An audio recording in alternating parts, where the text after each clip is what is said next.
Hello, hello. Hello, high level listeners. Thank you so much for joining us today for something a little bit different from our usual show.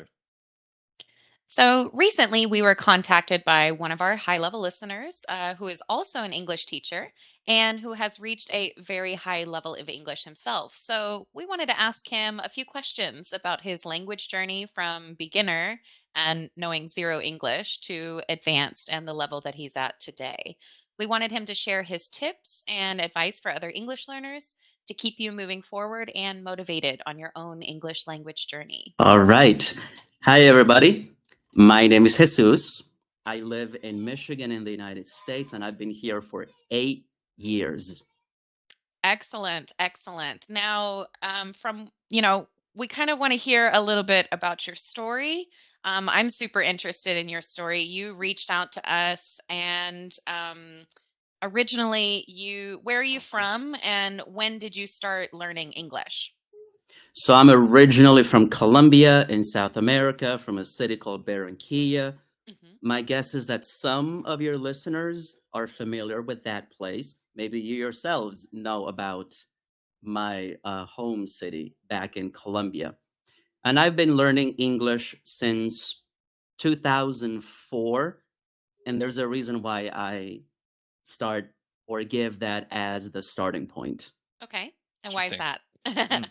Basically, the reason is that at that time, my mom convinced me to go to one of these independent language schools.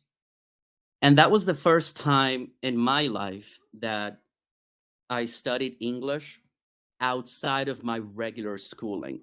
So that was different. It was a different experience because, as is the case for most people, my regular schooling and the foreign language requirement was something that was just part of the curriculum.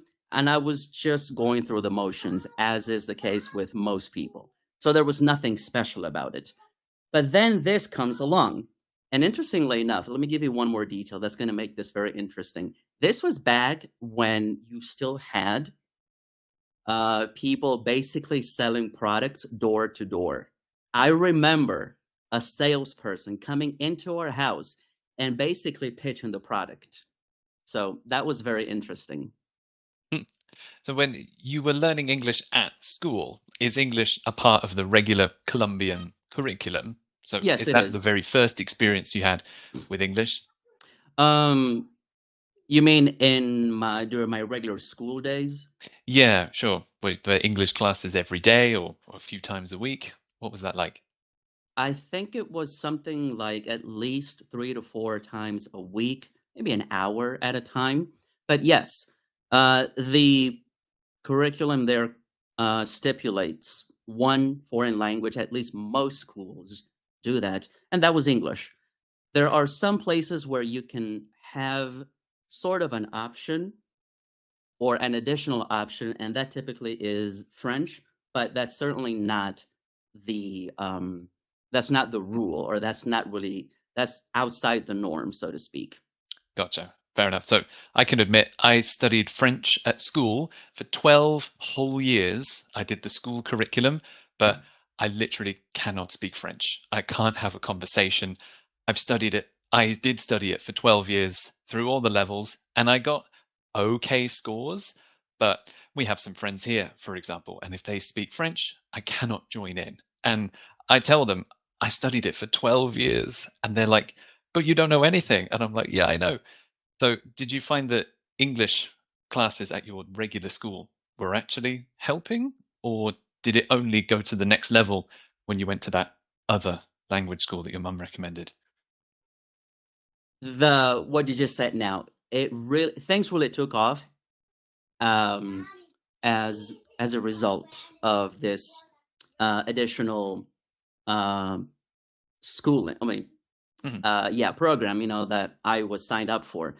Um, Again, it was really at my mom's insistence that this happened, but I did become interested myself after, when I started, because it really was different. In fact, I remember that being the first time that I was impressed by what a teacher could do in a classroom.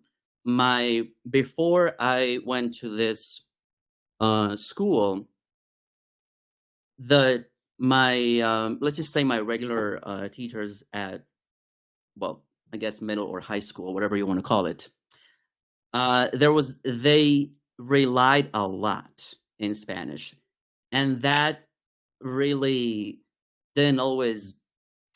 Um, there was nothing special about it, that it was. It didn't really motivate me. Hmm. Let's just put it Mm, that way. yeah. And then this comes along, and it kind of really, spurred me on in a way to Mm, then or later on try to maybe, pursue this, I guess, in a more, let's say, conscious way. I wasn't just going through the motions anymore. right. Like, what was special about the language program? Was it full immersion? Were you speaking only in English? Did you have an American teacher, for example? Like, why was the level so much higher? I remember that most of the time, the teachers at this institution, they used English primarily. And Hmm. that was again that was different. I Mm, mean, that really kind of like broke the mold, so to speak. Um, and I guess it just made it more memorable. I found. And how many years were you there? How many years did you spend in that program?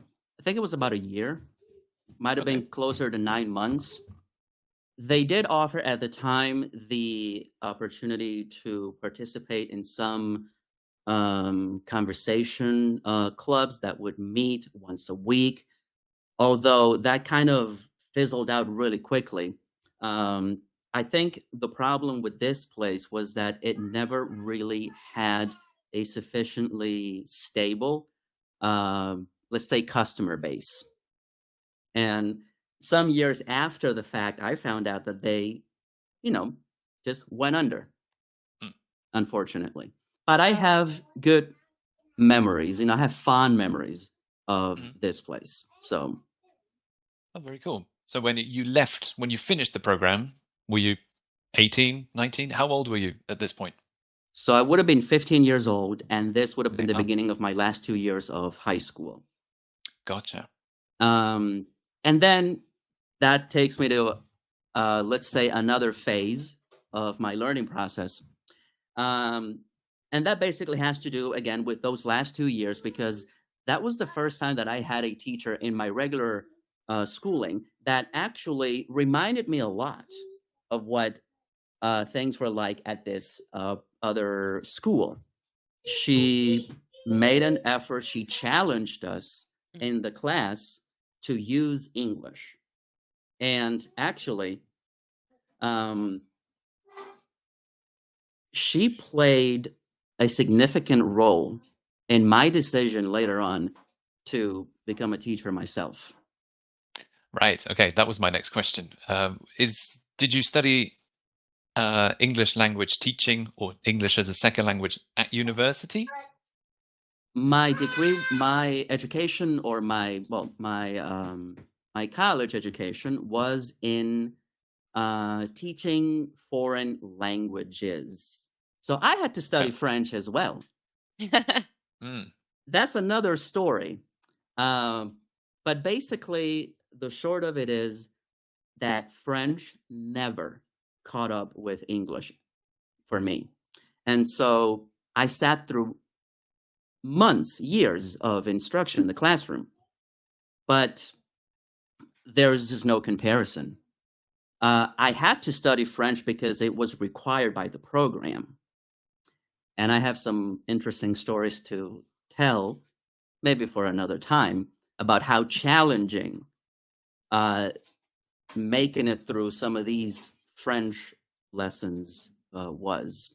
I see. Fair enough. So, taking some lessons, if there are high level listeners or listeners to this who want to take their English to a level as high as yours, which is impressively high, you were saying that full immersion in the classroom or an immersive environment, that was key to improving it. you had a teacher who forced you or pushed you to think and speak in English. Maybe they wouldn't accept answers in your first language, Spanish. So, yeah, it shows the power of an immersive environment. Um, the language exchange or the meetup idea as well. That's something that can be really, really useful. Going to a language exchange just once a week can show you what you don't know. That's what happens when I do a Spanish language exchange. Mm. I realize all the words I don't know how to say, and that makes me Yes. go home and look them up. So that's also really valuable. Kind of lights a fire under you, doesn't it? Yeah, it's you need a lot of humility to learn another language. You're going to be wrong Yes. a lot. And yeah, so your ego gets a bit smaller. And if I may add to something that you just said there, um, so fast forward maybe 5 years or so, takes us all the way to I believe it was 2011 and 12. There was an interesting thing going on back then, and that was that you probably know what Peace Corps is, right? Sure. So there are Peace Corps volunteers all over the world. And back in 2009, they started going to Colombia again after like a 20 some year hiatus. Mm. And at least back then, they were only there under their, I think it was called English for Livelihoods program. So they would go there and basically be teachers. And I remember that some of these Americans started a conversation club where I used to live. And I played a very active role in promoting it back then. I actually, for a little while, managed the Facebook group, and I even did this. I handed out flyers for the conversation club. Nice. Yeah, I think it sounds like you really embraced both the language and the opportunity, right? You didn't just show up, speak for an hour, and then go home. Like, do you Yes. think that's a key part of why your English improved so much? Did you really try and involve yourself and give yourself some responsibility? Because if you're promoting the event, then people are relying on you and gives you more chances to speak English. Like, did you feel like really diving in was a secret to improving so much? Certainly it played a very significant role at that point. Yes. Investing or feeling that I am personally deeply invested in basically making the most of the opportunities that I had in front of me. Yes, there's a lot of kind of like talk about making these things your own, internalizing them. That's fine. Sometimes I get a little cynical about those things, and I just think of them as boilerplate. But I really think that that's still applicable. For some, it's about making it part of yourself. Um, that's fine. There was a slightly different motivation for me, and that also has to do with something else that I then took on upon myself in my, I guess you can call it this language learning journey. And that is that for me, there was a very strong desire to be taken seriously by my interlocutor or locutors. Mm. And that starts for me a process of really diving in like deep into this um, endeavor or embarking on a journey of accent acquisition.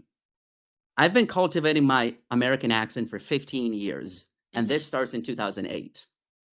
And it was driven by this, this desire that I want to be taken seriously.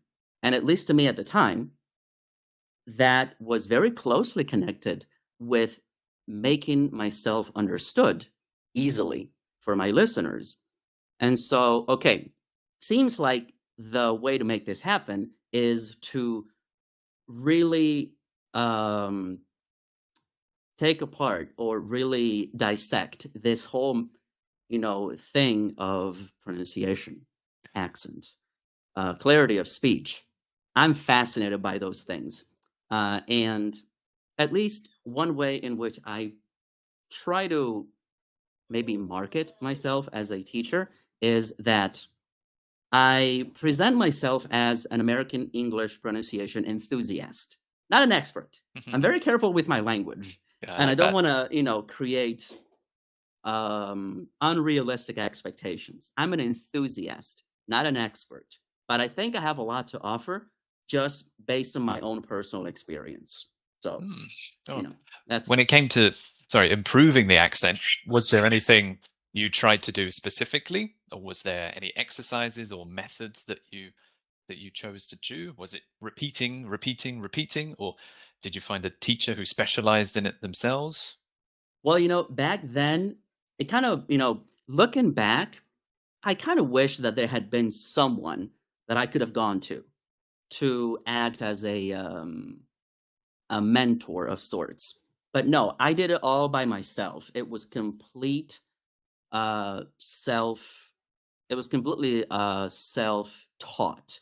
And basically, as you can expect, there is indeed a lot of repetition involved, but also I started to pay very close attention to the way that people spoke the language. Now, as it is the case for most people from Latin America, we are closer both geographically and I would even say culturally to Americans Mhm. than uh, British people.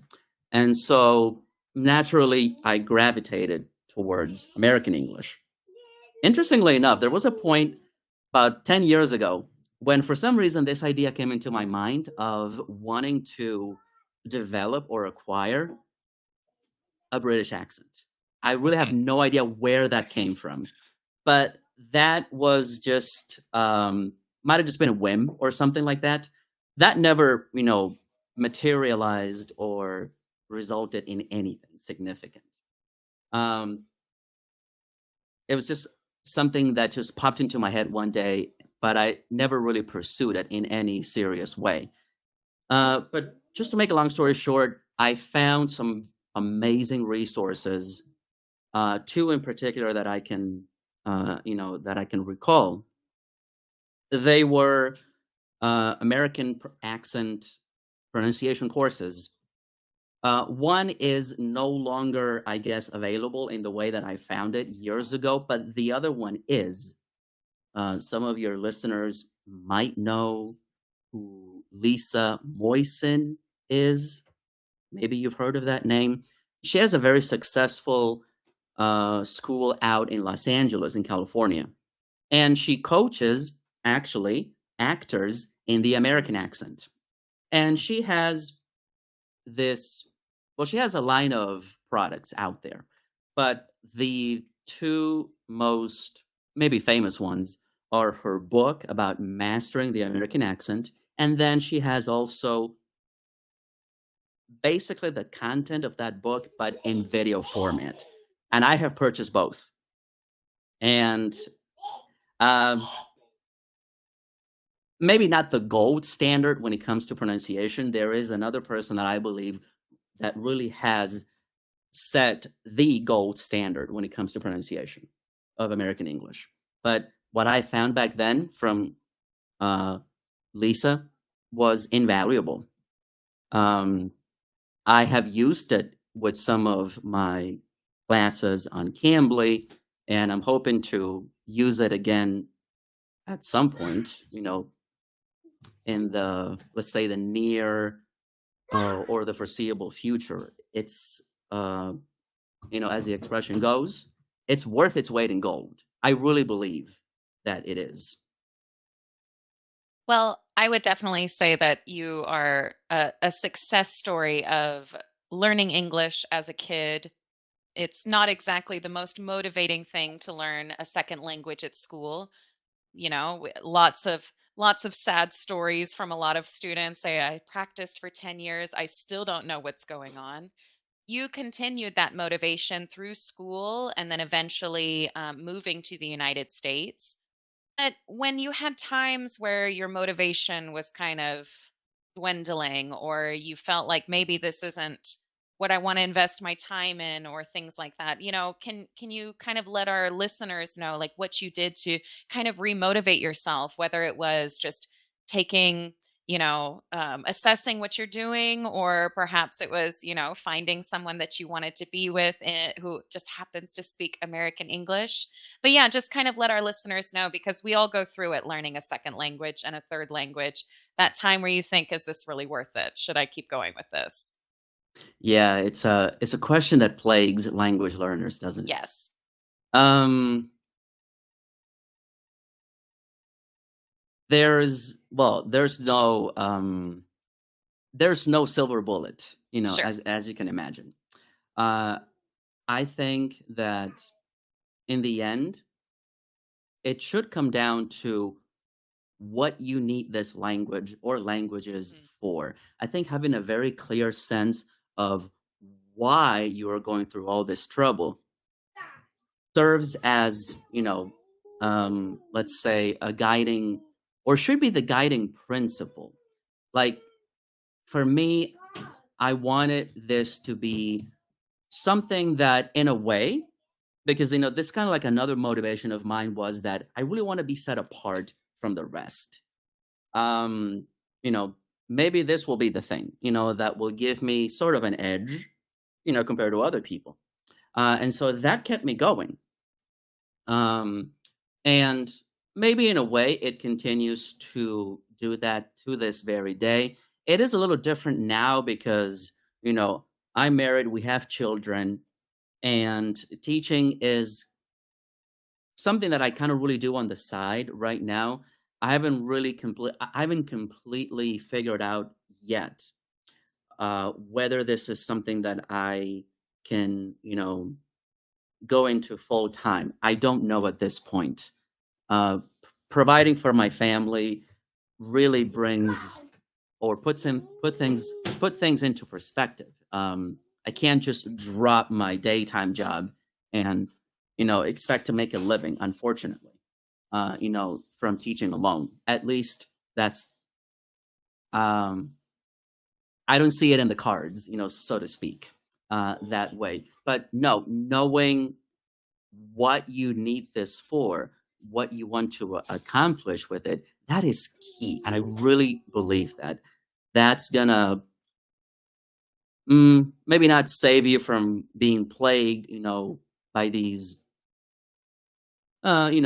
moments of doubt or slumps in your motivation.